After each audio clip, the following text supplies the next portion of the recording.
Krishna Krishna, Hare Hare.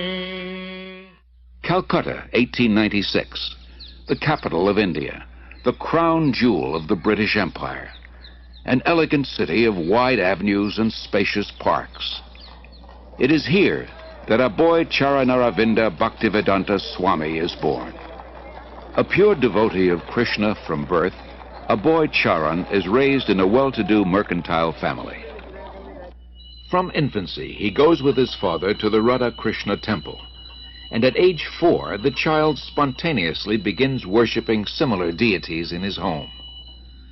When Aboy Charan hears of Ratha Yatra, a traditional festival in honor of Lord Krishna, it further inspires his natural devotion. With his father's help, every year he holds his own small celebration, drawing the neighborhood children into the festivities. At age 8, Aboy Charan enters the nearby Mati Lal Seal School. After graduation, he attends Scottish Churches College, one of the most respected in Calcutta. At the time, Mahatma Gandhi is organizing his countrymen in a nationwide boycott of everything British. Gandhiism is surging through India, uniting her in a massive non-cooperation movement. Sensitive to British subjugation of India's culture and people, Aboy Charan becomes an early supporter of Gandhi's movement. But 1922 marks a turning point in Aboy Charan's life.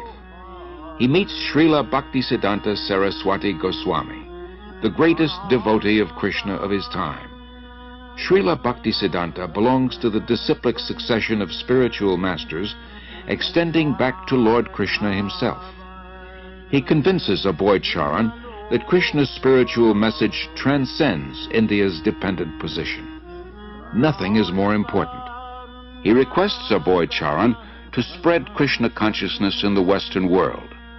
Aboy Charan hears and is deeply impressed. By this time, Aboy Charan has a growing family. He moves to Allahabad and starts a successful pharmacy. All the while, his spiritual master's words remain implanted in his heart.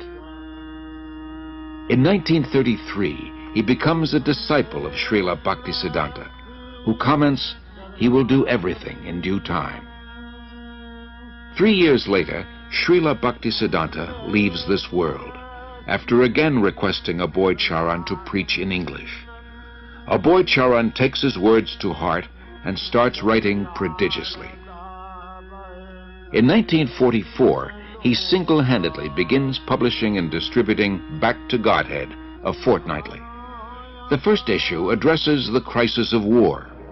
The Second World War within 20 years is scourging the earth. Back to Godhead points out that people throughout the world want an end to war. But so often they want God's kingdom without God, and they cannot have it. All our plans will be doomed to failure by our own selfishness unless we turn to God. After the war, Aboy Charan moves to Jhansi and founds the League of Devotees. He prepares a charter for an international organization, its members dedicated to a peaceful, God-centered life. Following tradition, at age 58, Aboy Charan retires from family life, and 5 years later accepts the renounced order. He is now known as A.C. Bhaktivedanta Swami.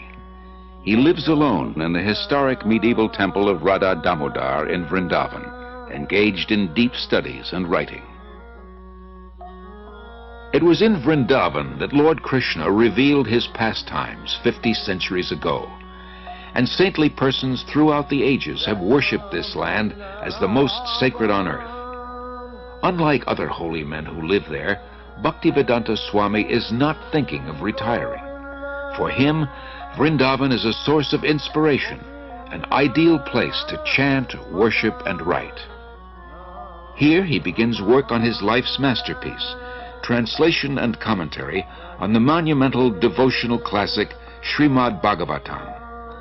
Bhaktivedanta Swami calls it a cultural presentation for the re-spiritualization of the entire human society. but often he leaves Vrindavan to print his magazine and books in nearby Delhi. Traveling takes time and tolerance, but Bhaktivedanta Swami accepts it as part of his spiritual mission to broadcast devotional service to Lord Krishna. In Delhi, Bhaktivedanta Swami personally distributes copies of Back to Godhead, and with small donations struggles to maintain the publication.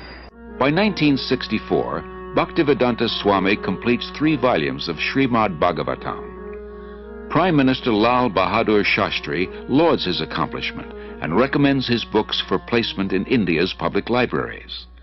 Sumati Morarji, chairman of the Scindia Steamship Company, gives contributions for printing Bhaktivedanta Swami's books and arranges for his passage to America. Bhaktivedanta Swami, a lone mendicant, 70 years old, traveling halfway across the world.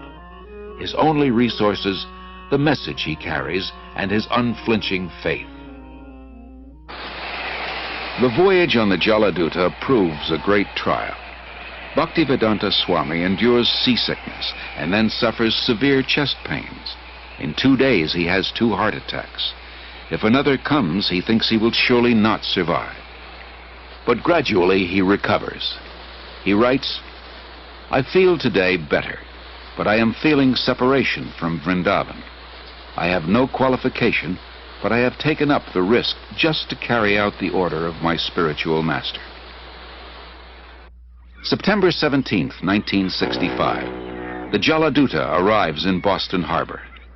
On board, Bhaktivedanta Swami writes, "My dear Lord Krishna, you are so kind upon this useless soul, but I do not know why you have brought me here. Most of the population here is absorbed in material life. How will I make them understand your message? I can simply repeat your words, and if you like, you can make my power of speaking suitable for their understanding. I have no devotion, nor do I have any knowledge, but I have strong faith in the holy name of Krishna. I have been designated as Bhaktivedanta, devotion with knowledge, and now, if you like, you can fulfill the real purport of Bhaktivedanta." Signed, the most unfortunate, insignificant beggar, A.C. Bhaktivedanta Swami. Bhaktivedanta Swami arrived in America during a decade of discontent. There's widespread dissatisfaction with America's war in Vietnam and with what some consider her racist, exploitative dealings at home and abroad. Disillusioned by the establishment, the youth create a counterculture of their own. Around the time Bhaktivedanta Swami came, waves of Americans are breaking away from the status quo, searching for an alternative.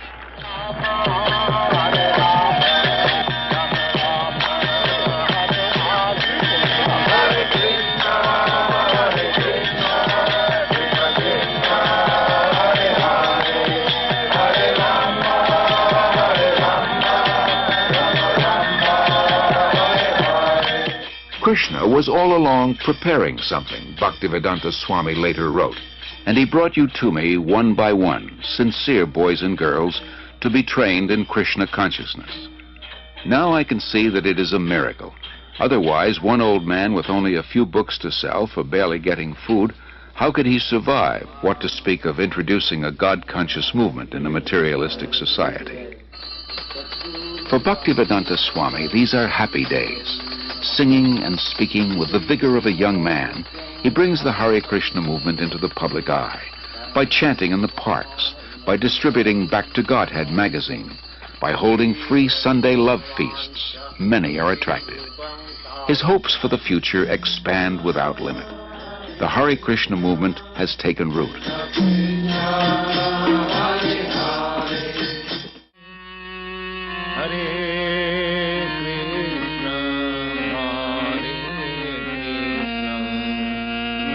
Krishna Krishna Hare Hare Hare Ram